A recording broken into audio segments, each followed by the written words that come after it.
आज के इस वीडियो में आपका बहुत बहुत स्वागत है। इस वीडियो में हम लोग क्लास 10th प्रश्नावली 4.1 प्रश्न नंबर 2 का भाग 2 को सॉल्व करेंगे। प्रश्न नंबर 2 का भाग 2 में आपको दिया गया है कि दो क्रमागत धनात्मक पूर्णांकों का गुणनफल 306 है। हमें पूर्णांकों को ज्ञात करना है। तो सबसे पहले हम आपको बताएंगे कि क्रमागत मीन्स क्या होता है, धनात्मक मीन्स क्या होता है, पूर्णांकों मीन्स क्या होता है। तो पहले हम तीनों बात को आपको समझाते हैं, उसके बाद इस प्रश्न को हम लोग अच्छी तरह से सॉल्व करेंगे। तो सबसे पहला वर्ड लिखा है कि क्रमागत। तो चलिए सबसे पहले हम लिखते हैं कि क्रमागत। तो क्रमागत मतलब होता है क्रम से।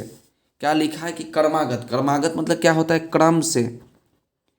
क्रम से या बोलिए तो एक के बाद एक, क्या कि एक के बाद एक। क्या लिखे, क्रमागत में मतलब होता है क्रम से, एक के बाद एक, या बोलिए तो लगातार। क्या, लगातार। क्रमागत मतलब क्रम से, एक के बाद एक, या बोलिए तो लगातार। जैसे एक एग्जाम्पल ले लेते, जैसे हम लोग टू लिए हैं तो टू के आगे क्रमागत मतलब क्या, एक के बाद एक मतलब दो के बाद कितना, तीन, तीन के बाद चार, चार के बाद पाँच, डॉट डॉट डॉट, यही होता है क्रमागत मतलब एक के बाद एक। यदि आप दो ले लिए, तीन ले लिए, तीन के बाद चार ले लिया, डायरेक्ट आप छः ले लेते हैं तो क्रमागत आपका नहीं होगा, क्योंकि दो, तीन, चार, चार के बाद कितना आना चाहिए था, पाँच आना चाहिए, जो कि आया नहीं। तो क्रमागत मतलब क्या होता है, क्रम से, एक के बाद एक, या बोलिए तो लगातार, बीच में कोई गैपिंग नहीं होना चाहिए, तो ये आपका क्रमागत हो गया। उसके बाद है धनात्मक। तो धनात्मक मतलब क्या, प्लस वाला को धनात्मक बोलते हैं, इसको क्या बोलते हैं, धनात्मक। प्लस को क्या बोलते हैं, धनात्मक। यही यदि माइनस रहता तो इसको बोलते हैं हम लोग ऋणात्मक। ऋणात्मक, प्लस को धनात्मक और माइनस को ऋणात्मक। उसके बाद आ गया पूर्णांक। तो पूर्णांक क्या होता है, पूर्णांक संख्या होता है, जो कि अभी इसको आप केवल सुन लीजिए। पूर्णांक मीन्स क्या होता है, पूर्णांक संख्या जो होता है, प्राकृतिक संख्या और पूर्ण संख्या मिलने से पूर्णांक संख्या बनता है। क्या आपसे बोले कि प्राकृतिक संख्या और पूर्ण संख्या मिलने से पूर्णांक संख्या बनता है। तो चलिए इसमें बोला कि दो क्रमागत धनात्मक पूर्णांक।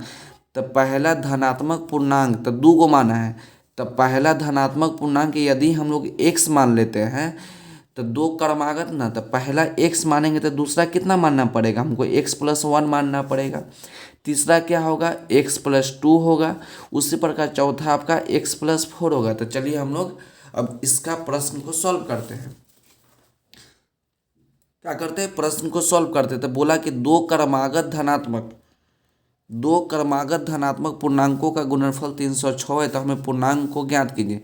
तो हम लिखेंगे कि माना कि, या मान लिया कि, मान लिया कि, मान लिया कि पहला धनात्मक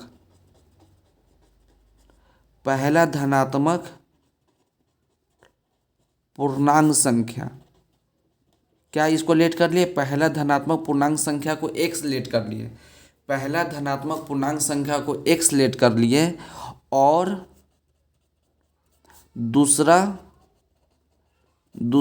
इसी को लिख लेते हैं धनात्मक पूर्णांक संख्या को क्या लेट कर देते हैं, x+1, क्योंकि क्रमागत बोल दिया है मतलब कि एक के बाद एक। तो पहला धनात्मक पूर्णांक संख्या x हो जाएगा, और दूसरा धनात्मक पूर्णांक संख्या कितना हो जाएगा, x+1 हो जाएगा। उसके बाद लिखेंगे प्रश्नानुसार। तो आपसे क्या बोला था कि दो क्रमागत धनात्मक पूर्णांकों का गुणनफल 306 है। तो पहला धनात्मक पूर्णांक संख्या x और दूसरा धनात्मक पूर्णांक संख्या आपका x+1। तो दोनों का क्या, दोनों का गुणनफल, तो ये आपके बीच में क्या है, दोनों का गुणनफल कितना है, दोनों का गुणनफल आपका 306 है। तो दोनों हम लोग क्या लिए, पहला धनात्मक पूर्णांक, ये आपका दूसरा धनात्मक पूर्णांक है। तो दोनों का गुणनफल जो है 306 है। तो इसको सॉल्व कीजिए। जब x को x से मल्टीप्लाई करेंगे तो आपका x² हो जाएगा। प्लस है तो प्लस लिखेंगे, x को जब 1 से मल्टीप्लाई करेंगे तो x हो जाएगा, = 306। अब 306 को = के इधर ले आएंगे, मतलब बराबर के इधर ले आएंगे। तो लाने का तरीका क्या है कि प्लस में रहेगा तो माइनस में ले आएंगे, और माइनस में रहेगा तो प्लस में ले आएंगे। तो एक्स स्क्वायर अब प्लस में एक्स अब माइनस में क्या हो जाएगा, माइनस में आपका 306 इक्वल टू, इसको तो बुला लिए थे, यहाँ पर ही क्या बच गया, यहाँ पर ही कुछ नहीं बचा तो जीरो बच गया। अब देखिए प्रश्न में आपको सबसे पहले आपको बोला था प्रश्न नंबर टू का जो हेडिंग था कि निम्न स्थितियों को द्विघात समीकरणों के रूप में निरूपित करिए।